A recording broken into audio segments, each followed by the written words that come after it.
సముద్ర వసనే దేవి పర్వతస్థన మండలి విష్ణుపత్ని నమస్తుభ్యం క్షమస్వ పాదస్పర్శనం.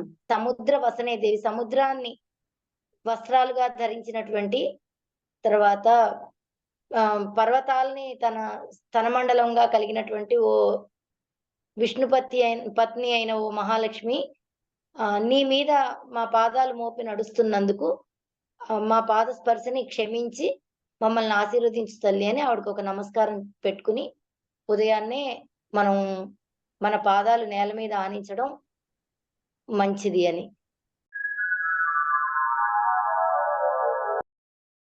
నిన్న 2 సూత్రాలు చూసాం మనం. ఆ 2 సూత్రాల తర్వాత 3వ సూత్రం చూస్తున్నాం. ఈ సూత్రం మీరు సూత్రం ఎంతవరకు చదువుతారంటే మీరు దీంట్లో సూత్రం, దాని పద విభజన, దాని అర్థం, దాని వృత్తి ఉంటే ఒక ఉదాహరణ, ఇంతే. ఇదే ఆర్డర్లో చదువుకుని వెళ్ళిపోదాం మనం. ఉపదేశే జనునాశిక ఇత్ అని సూత్రం ఇది. అంటే ఉపదేశే, ఇది సప్తమి, ఉపదేశ శబ్దానికి సప్తమి. ఉపదేశే, ఉపదేశమునందు.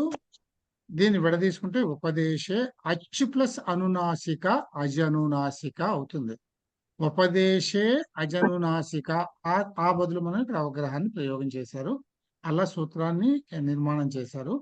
కనుక ఉపదేశే అచ్చు అనునాసిక ఇత్, మీకు ఇలా విడదీసుకోగానే మీకు సూత్రం అర్థమైపోతుంది. అంటే ఉపదేశము నందు సప్తమి, అచ్చులు అంటాం కదా, అచ్చు ఏదైతే ఉన్నదో అది అనునాసిక. అనునాసిక అచ్చు అంటే అనునాసికమైనటువంటి అచ్చు. అనునాసికము అంటే ఏమిటి? మనం శబ్దాలన్నీ కూడా ముఖంలో నుంచి వస్తాయి. ఇక్కడ ముఖము అంటే నోరు అని, నోట్లో నుంచి శబ్దాలన్నీ వస్తాయి. కొన్ని శబ్దాల ఉచ్చారణలో నాసిక కూడా కలుస్తుంది, నాసిక నుంచి వచ్చే స్వరం కూడా కలుస్తుంది. అందుకని అటువంటి వాటిని నాసికతో కూడి ముఖం నుంచి వెలువడే శబ్దాల్ని అనునాసికాలు, అంటే నాసికను అనుసరించి ముఖం ద్వారా వెలువడే శబ్దాలని అనునాసికాలు అని అంటాం. ఈ అనునాసికాలుగా పలికేటటువంటి అచ్చులు ఎక్కడ ఉపదేశంలో ఉన్నవి వాటిని ఇత్ సంజ్ఞల కింద గ్రహించాలి. అది ఇత్ సంజ్ఞ అవుతుంది. ఇత్ సంజ్ఞ అంటే దాని ప్రాముఖ్యత ఏమిటండి?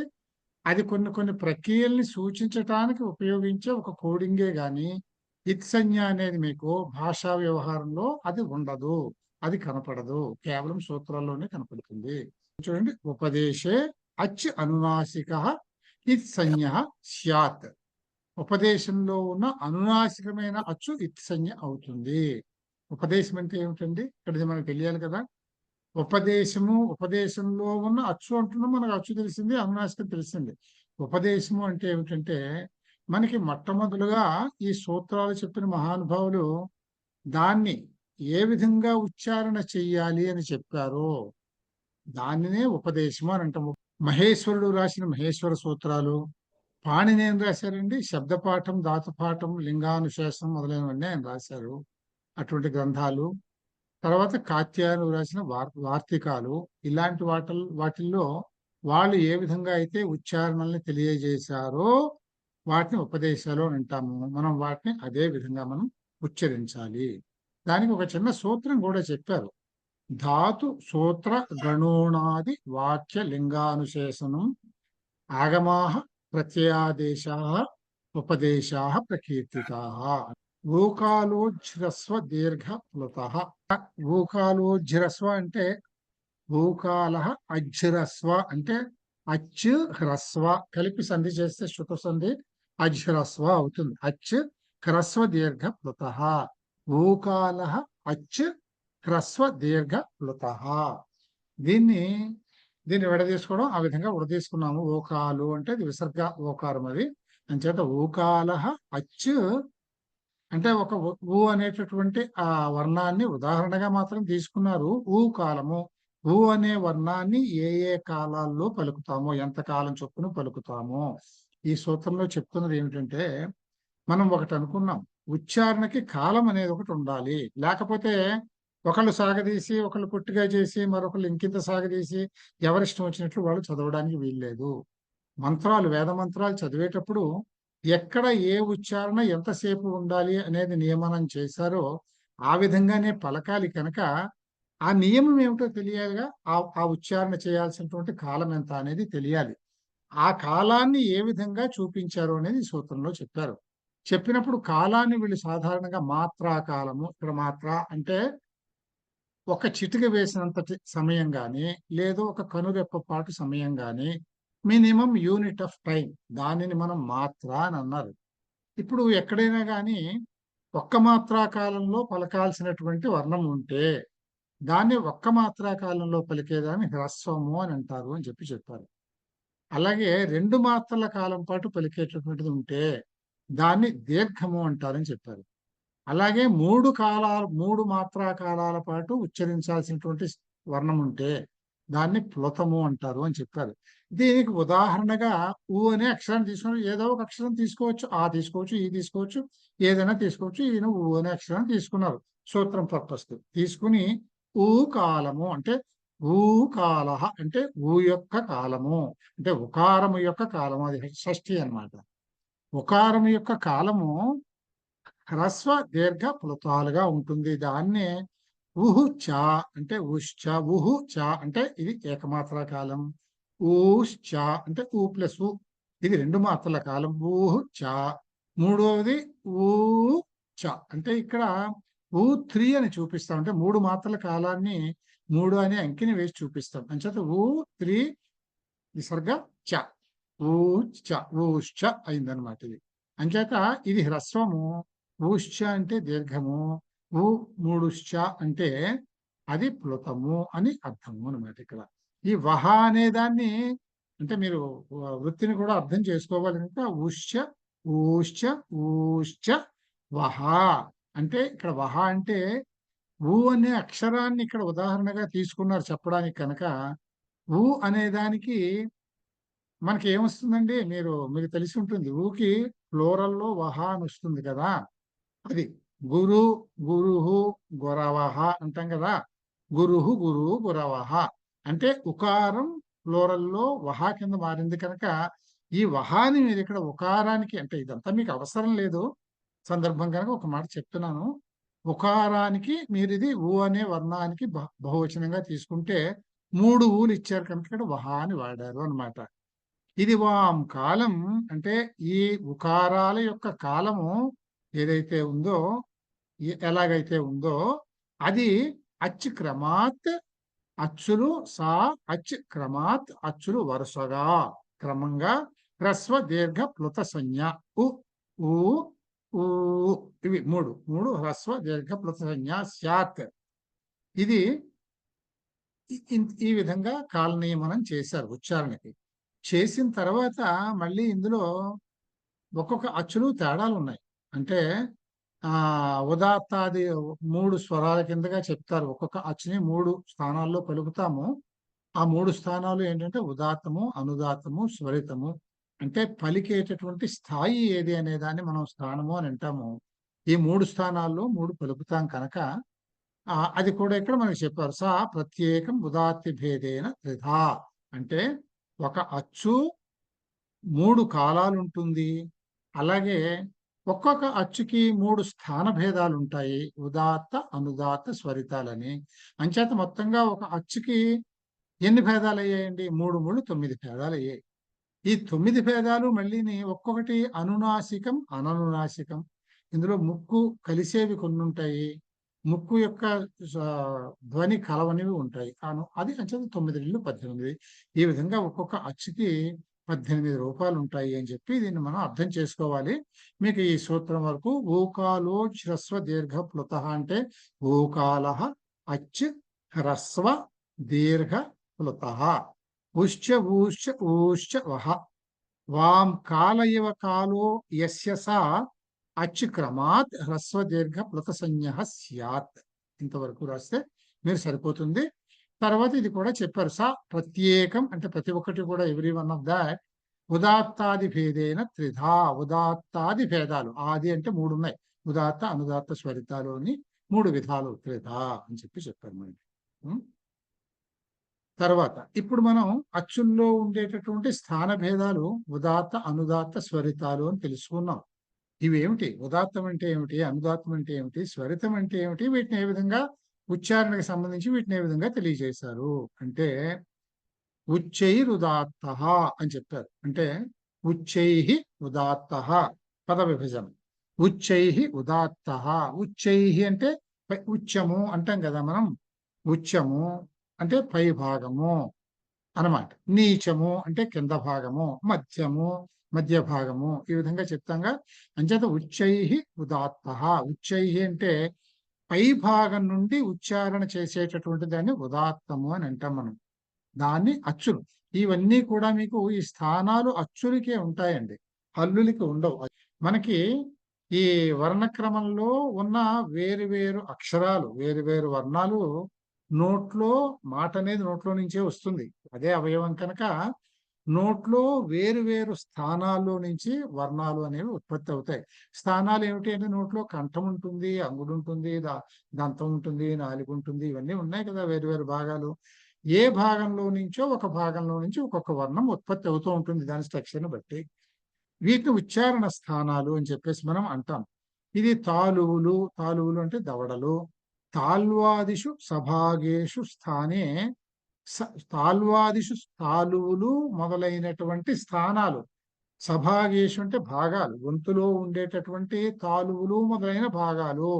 తాలు ఆదిషు అని అంటే మొదలైన అనడంలో ఏమొస్తాయండి? తాలువులు, దంతాలు, కంఠము మొదలైనవన్నీ వస్తాయి అన్నమాట.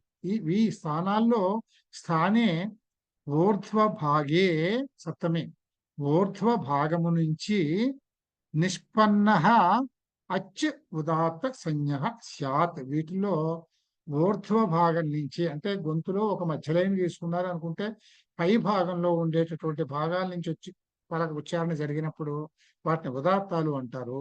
ఈ సెంట్రల్ లైన్ కి కింద నుంచి ఉచ్చారణ జరిగినప్పుడు వాటిని అనుదాత్తాలు అని అంటాము. ఈ రెండింటికి యావరేజ్ గా మధ్యస్థానంలో జరిగినటువంటి ఉచ్చారణని స్వరితము అని అంటాం. అంచేత ఇక్కడ ఏం చెప్పారంటే ఇందులో మొట్టమొదటిది ఉదాత్తము అంటే తాల్వాదిషు సభాగేషు స్థానేషు ఊర్ధ్వభాగే నిష్పన్న అచ్ ఉదాత్త సంజ్ఞ. అంటే తాల్వాది కంఠం నోట్లో ముఖంలో ఉండేటటువంటి తాల్వాది భాగాల్లో ఊర్ధ్వ భాగం నుంచి ఉచ్చరింపబడే అచ్చుని ఉదాత్తము అని అంటాము. అనుదాత్తము అంటే ఏమిటి? నీచై అనుదాత్త, నీచైర్ అనుదాత్త అంటే ఇదే ఇందాకటిదంతా అనువర్తనం చేసుకోవాలి. అదే అంటే తాల్వాదిషు సభాగేషు నీచై కింద భాగం నుంచి ఉచ్చరింపబడేటటువంటి అచ్చుని అనుదాత్తము అని అంటాము అని చెప్పారు అన్నమాట. ఇది నీచై అనుదాత్త. దీని తర్వాత సమాహార స్వరిత. సమాహారము స్వరితము. సమాహారము అంటే ఏమిటండి? ఒక కూడిక, ఒక కలయిక. దేని కలయిక? ఉదాత్త అనుదాత్తాల కలయికని స్వరితము అని అంటాం. అంటే స్వరిత ఉచ్చారణలో మధ్యలో నుంచి వస్తుంది. అంటే కొంత స్వరిత తాలూకు శబ్దము కలుస్తుంది, కొంత ఉదాత్తం తాలూకు శబ్దము కలుస్తుంది, కొంత అనుదాత్తం తాలూకు శబ్దము కలుస్తుంది. ఈ రెండు కలిపి యావరేజ్ గా ప్రొడ్యూస్ అయ్యేటటువంటి శబ్దాన్ని, ఉచ్చారణని స్వరితము అని అంటారు అని చెప్పేశారు. సమాహార స్వరిత. సమాహారం అంటే వేటి సమాహారము? ఉదాత్తానుదత్తత్వే వర్ణధర్మ సమాహ్రియతే యస్మిన్ అచ్ స్వరిత సంజ్ఞ స్యాత్. అంటే ఉదాత్త అనుదాత్తాలతోటి అంటే వర్ణానికి ఉన్నటువంటి ఉదాత్త అనుదాత్త ధర్మాలు రెండూ కలిసి ఉచ్చరింపబడే అచ్చుని స్వరితము అంటాము అని ఇక్కడ చెప్పారు. ఉదాత్తానుదాత్తత్వే అంటే ఉదాత్త అనుదాత్తాలు అనేటటువంటి వర్ణధర్మాలని సమాహ్రియతే వాటిని ఏకం చేసి యస్మిన్ అచ్చి ఏ అచ్చునైతే మీరు ఉచ్చారణ చేస్తున్నారో అది స్వరిత సంజ్ఞ స్యాత్. అది స్వరిత సంజ్ఞ అనబడుతుంది. దానికి స్వరితము అనే పేరు పెట్టారు. పైన ఉండే భాగాల నుంచి ఉత్పన్నమయ్యేవి ఉదాత్తము ఉత్పన్నం చేస్తే, కింద భాగం నుంచి చేస్తే అది అనుదాత్తము. ఈ రెండు యావరేజ్ మధ్యలో పలికేటప్పుడు ఏమవుతుంది? అది రెండు పలుకుతాయి. ఒక్కొక్కసారి ఉదాత్తం పలుకుతుంది, ఒక్కొక్కసారి అనుదాత్తము పలుకుతుంది. ఈ రెండు కలిపి పలికేదాన్ని స్వరితము అని అంటాం. ఇది ఈ మూడు రకాలుగా దీన్ని చెప్పారు. ఇంకా ప్రతి అచ్చుకి ఉంటాయంటే ప్రతి అచ్చుకి ఉంటాయి. అందుకనే అచ్చుకి 18 ఫామ్స్ ఉంటాయి. ఏ విధంగా? 3 కాలాలు, హ్రస్వ దీర్ఘ ప్లుతాలు, తర్వాత మూడు స్థానాలు, ఉదాత్త అనుదాత్త స్వరితాలు, ఒక్కొక్క దానికి 3 చొప్పున 3 3 9 ప్లస్ నాసిక అనునాసిక 18 భాగాలు ఉంటాయండి. అన్నింటి అచ్చులకి ఉంటాయంటే ఉండవు. ఉదాహరణకి అలు అనేది ఒక అచ్చు ఉంది. అలు అనే దాంట్లో దీర్ఘాక్షరం లేదు, అసలు వర్ణమాలలో దీర్ఘాక్షరం ఉండదు. అలు హ్రస్వం ఉంటుంది, ప్లుతం ఉంటుంది, దీర్ఘం ఉండదు. అంచేత దాని రెండే ఉన్నాయి కనుక 2 3 6 12 12 వస్తాయి దానికి ఫార్మ్స్. అలాగే మీకు ఏ ఓ అనే అక్షరాలు ఉన్నాయి, వీటికి హ్రస్వాలు లేవు.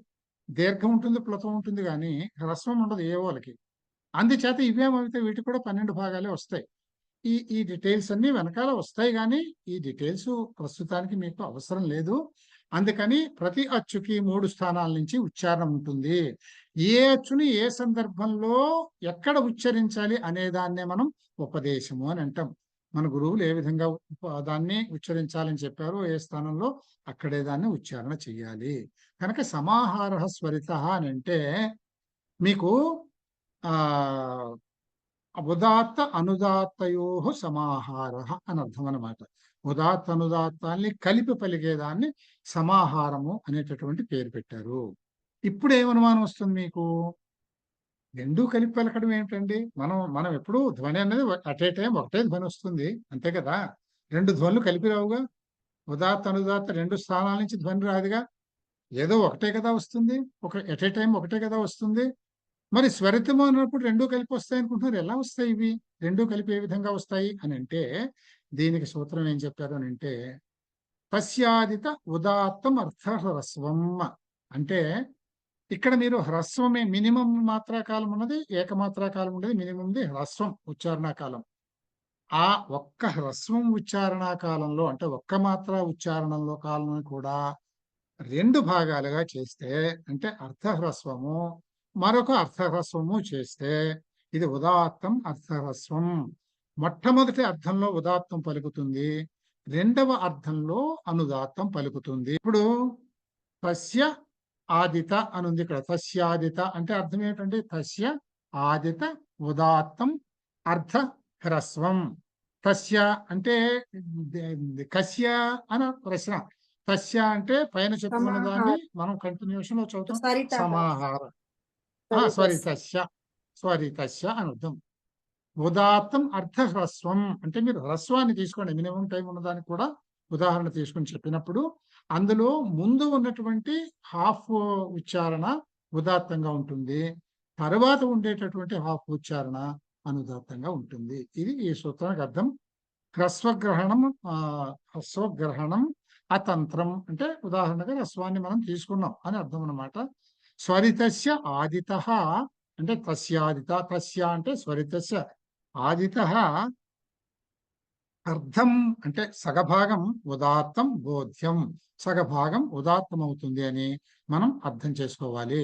ఉత్తరార్ధతు పరిశేషాదనుదాత్తం అంటే ఉత్తరార్ధం అంటే ఈ ప్రథమ అర్ధహ్రస్వంలో అర్ధమాత్రా కాలంలో ఉదాత్తం పలికిన తర్వాత ఇంకా మిగిలిందంతా కూడా అనుదాత్తమే. అది హ్రస్వమైన, దీర్ఘమైన, ప్లుతమైన గాని. ముఖానునాసిక వచనో అనునాసిక అంటే ముఖ అనునాసిక వచన అనునాసిక. ఇది ముఖంతో పాటు నాసికని కూడా కలిపి, అంటే ముఖ అనునాసిక అంటే కలపడం. అంటే ముఖంతో నాసికని అనుసరించి నాసికను కూడా కలిపి ఉచ్చారణ చేస్తే దానిని అనునాసికము అని అంటారు. అందుకనే ఇక్కడ మీకు ఇందాక చెప్పాను కదా, నేను ఇక్కడ చెప్తున్నారు. ఇది చూడండి, ఆ ఈ ఊ అరు అనే అచ్చులు ఉన్నాయి. ఇది 18 విధాలు ఉంటాయి. ఎందుకుంటాయి? ఆలు 3, ఆ ప్లుత ఆ 3 ఉన్నాయి. అలాగే మళ్ళీ మూడింటిలో ఉదాత అనుదాత స్వరితాలు. ఈ ఆ ఈ ఊరు అనేవి మొదటి ఈ 4 అక్షరాలింటికి, ఈ 4 అక్షరాలకి అంటే అక్షరాలు అంటే ఇక్కడ మనం స్వరాలు అంటాం, సంస్కృతంలో వర్ణాలు అంటాం. అది వాటిని మనం ఇప్పుడు పాణిని గారు వచ్చిన తర్వాత వీటికి ఈ మనకి ప్రత్యాహారాలు తయారైన తర్వాత అచ్చు అనే పేరు వచ్చిన, అచ్చు హల్లు అనే పేర్లు ప్రత్యాహారం వచ్చిన తర్వాతనే, పాణిని వచ్చిన తర్వాతనే ఆ పేర్లు వచ్చాయి. అంతకుముందు వాటిని ఏమనేవారు? స్వరాలు, వ్యంజనాలు అనేవారు. స్వరాలే అచ్చులు అయ్యాయి ప్రత్యాహార పూర్వకంగా, వ్యంజనాలే హల్లులు అయ్యాయి. హల్లు అనే 14వ సూత్రం ఈ విధంగా వచ్చాయి అన్నమాట. సో ఈ ఆ ఈ ఊ రు అనే 4 అక్షరాలు కూడా 18 విధాలు ఉంటాయి. అంటే ఒక్క అక్షరం 3 కాలాలు, 3 స్థానాలు, 3 ముళ్ళు 9, ఒకటి నాసిక సహితం, ఒకటి అననునాసికం, అనునాసికం, అననునాసికం, 2 9 18 రకాలుగా ఉంటాయి. అలు అనే అక్షరానికి దీర్ఘం లేదు కనుక అది 12 విధాలే వస్తుంది. అంటే స్థానాలు 2 ఉన్నాయి కనుక 2 3 6 2 12 నాసిక అనునాసికంతో కలిపి. అలాగే ఏ ఐ ఓ ఔలకి హ్రస్వాలు లేవు కనుక వీటికి ప్లుతాలు ఉన్నాయి కనుక వీటికి కూడా 12 వస్తాయి. ఈ రకంగా సంస్కృత భాషలో అచ్చులు ఎన్ని అని అంటే ఇవన్నీ కలిపితే 132 వస్తాయి. తర్వాత తుల్యాస్య ప్రయత్నం సవర్ణం. తుల్యాస్య ప్రయత్నం, తుల్య, తుల్య అంటే సమానమైనవి అని, సమానం, బ్యాలెన్స్డ్. ఆస్య ప్రయత్నం, ఆస్య, ఆస్య అనే శబ్దానికి అర్థం ముఖము అని. ముఖము అంటే నోరు అని. అంటే నోట్లో నుంచే మనకి ఉచ్చారణ వస్తుంది కనుక ఈ ఈ ఉత్పత్తి అయ్యేటటువంటిది నోట్లో కనుక మనకి నోట్లో ఉండే భాగాలు ఏమిటండి? ఆస్య అంటే నోరు, ఆస్యం అంటే హాస్యంలో ఉండే వివిధ భాగాలు హాస్యాలు. హాస్యం అంటే దవళ్ళు, తాలులు, దంతాలు ఎట్సెట్రా ఎట్సెట్రా వీటన్నిటిని మనం హాస్యము అని అంటాం. అంటే హాస్యము అంటే ముఖమునందలి భాగాలు. హాస్య అనే శబ్దానికి అర్థం ముఖము అని, అంటే నోరు అని. నోటి అందలి భాగాలు హాస్యం, ప్రయత్నం. ఇప్పుడు మనం ఒక ఉచ్చారణ చెయ్యాలి అంటే ప్రయత్నం జరుగుతుంది. ప్రయత్నం జరగకుండా ఏ పని జరగదు కదా. మనం ఒక శబ్దాన్ని ఉచ్చరిస్తున్నాము అంటే మనం ఒక పని చేస్తున్నాం. ఒక పని చేయాలి అని అంటే ఒక ప్రయత్నం జరగాలి. ఈ ప్రయత్నం ఉచ్చారణ విషయంలో 2 రకాల ప్రయత్నాలు ఉంటాయి అని చెప్పాం. ఒకటి ఆభ్యంతర ప్రయత్నం, ఒకటి బాహ్య ప్రయత్నం. ఇక్కడ ఆభ్యంతర బాహ్య ప్రయత్నాల్లో జనరల్ గా వీటిని యత్నము అని అంటామండి. ప్రయత్నము అని మనం మామూలుగా వాడతాం కానీ యత్నము అన్నా ప్రయత్నము అన్నా ఒకటే. యత్నాన్ని ప్రత్యేకించి చెప్పాల్సి వస్తే ప్రకృష్టేన యత్న, ప్రకృష్టేన యత్న ప్రయత్న అంటే ఒక ప్రాముఖ్యత కలిగినటువంటి యత్నము అన్నమాట. ప్రాముఖ్యత కలిగిన యత్నాన్ని ప్రయత్నము అని అంటాం.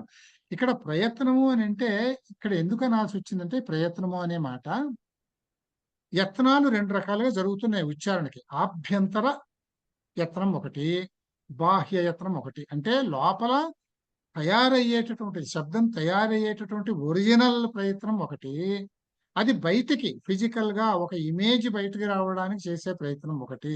ఇందులో ప్రాముఖ్యత దేనికి ఉందండి? లోపల తయారవడమే ప్రాముఖ్యత, బయటికి రావడం అనేది ఇట్స్ ఫిజికల్ ప్రాపర్టీ. అంచేత లోపల ప్రాముఖ్యత ఉన్నది కనుకనే ఇక్కడ ప్రయత్నం అనే మాట వాడారు అని అర్థం చేసుకోవాలి. యత్నం అలా, లేకపోతే తుల్యాస యత్నం సవర్ణం అంటే సరిపోతుంది. అప్పుడు యత్నము అంటే మీకు అనుమానం ఏమొస్తుందంటే ఇక్కడ యత్నము అని దేన్ని అన్నారు? ఆభ్యంతర ప్రయత్నాన్ని అన్నారా, బాహ్య ప్రయత్నాన్ని అన్నారా? అంటే ఒక వర్ణం పలకాలి అనుకోండి, దానికి ఆభ్యంతర ప్రయత్నం ఒకటి ఉంటుంది, బాహ్య ప్రయత్నం ఒకటి ఉంటుంది. ఆ ప్రయత్నాలు ఏమిటి అనేది మనం తర్వాత చూస్తాం. ఇప్పుడు ఏ ప్రయత్నం తీసుకోవాలి అనే అనుమానం రాకుండా ప్రయత్నం అన్నారంటే ప్రకృష్టి అయిన యత్నం అంటే ఆభ్యంతర యత్నమే ప్రయత్నం. అంటే ఆభ్యంతర ప్రయత్నం ఏదైతే ఉన్నదో అది అంటే తుల్య ఆస్య. ఆస్యము అంటే ముఖమనందలి స్థానము, అంటే ఎక్కడ ఆ శబ్దం జనిస్తోందో ఆ స్థానము. తర్వాత ప్రయత్నం, అది జనించడానికి జరిగేటటువంటి ఆభ్యంతర ప్రయత్నం. ఈ 2 ఆస్య ప్రయత్నం, ఈ 2 తుల్యమైతే, ఈ 2 సమానమైతే, ఏ 2 అక్షరాలకి, ఏ 2 వర్ణాలకైతే ఆస్యము అంటే ఉద్భవ స్థానము, ప్రయత్నము అంటే ఆభ్యంతర ప్రయత్నము, ఈ 2 ఏ 2 వర్ణాలకైతే సమానంగా ఉంటాయో దాన్ని మనం ఆ 2 అక్షరాలని సవర్ణాలు, ఒకదానికి ఒకటి సవర్ణము అని చెప్పేసి చెప్తాం. ఆ అనేది ఒక వర్ణం ఉంది మనకి. ఆలో ఆ ఒక వర్ణం, దాని దీర్ఘం ఆ ఇంకొక వర్ణము ఉన్నాయి. ఈ 2 వర్ణాలు ఉన్నాయి మనకి.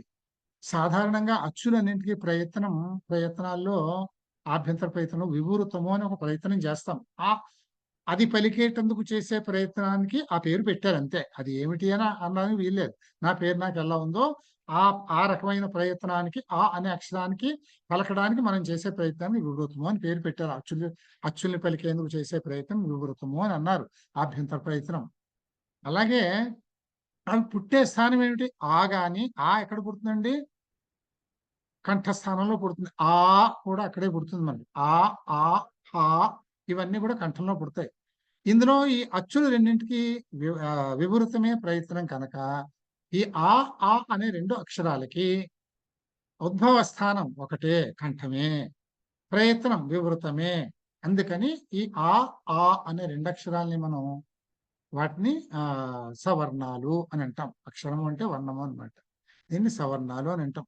సింపుల్ గా చెప్పాలంటే ఒకే ఒక చిన్న మాటలో ఏ 2 వర్ణాలకి అందం, అక్షరాలకి అన్నదులేండి. ఏ 2 వర్ణాలకైతే ఆభ్యంతర ప్రయత్నం, ఉత్పత్తి స్థానం సమానంగా ఉంటాయో ఆ 2 వర్ణాలని సవర్ణాలు అంటారు. ఇంతేనండి మీరు రాయాల్సింది. ఇంతకంటే ఇంకేం లేదు. ఎంత సింపుల్ గా ఉందో చూడండి. అర్థం చేసుకునేటందుకు కొంచెం ఎక్కువసేపు మాట్లాడుకుందాం అంతే. ఇప్పుడు దీని వృత్తి చదువుదాం. ఇప్పుడు చూడండి. తాల్వాది స్థానం ఆభ్యంతర ప్రయత్న చేత్ ఏతత్ ద్వయం యస్య ఏన తుల్యం. అర్థమైందండి? తాల్వాది స్థానం ఒక ఫ్రేజ్.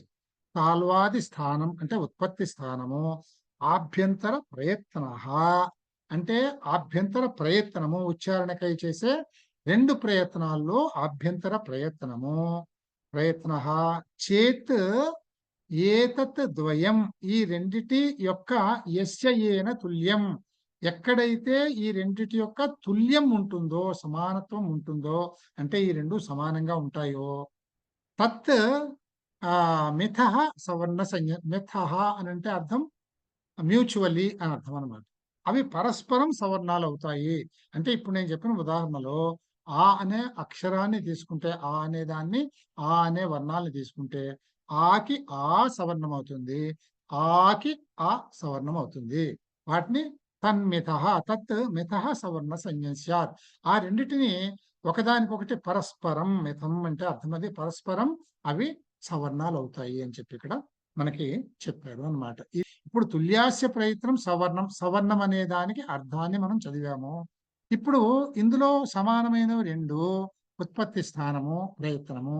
ఉత్పత్తి స్థానం ఏ వర్ణానికి ఏమిటి అనేది వర్ణ పట్టికలో ఇక్కడ మనకి ఈ సూత్రంలో చెప్పారు.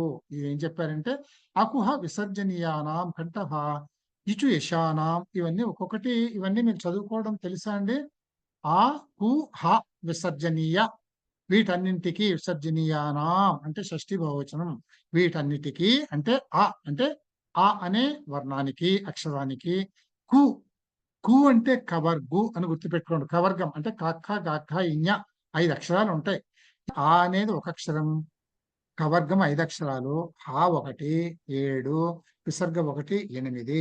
వీటన్నింటికీ కూడా కంఠం అనేది ఉత్పత్తి స్థానము అని చెప్పారు. ఇది ఇంతసేపు ఎందుకు చెప్పానంటే ఈ కూని బట్టే మిగతావన్నీ అర్థం చేసుకోండి.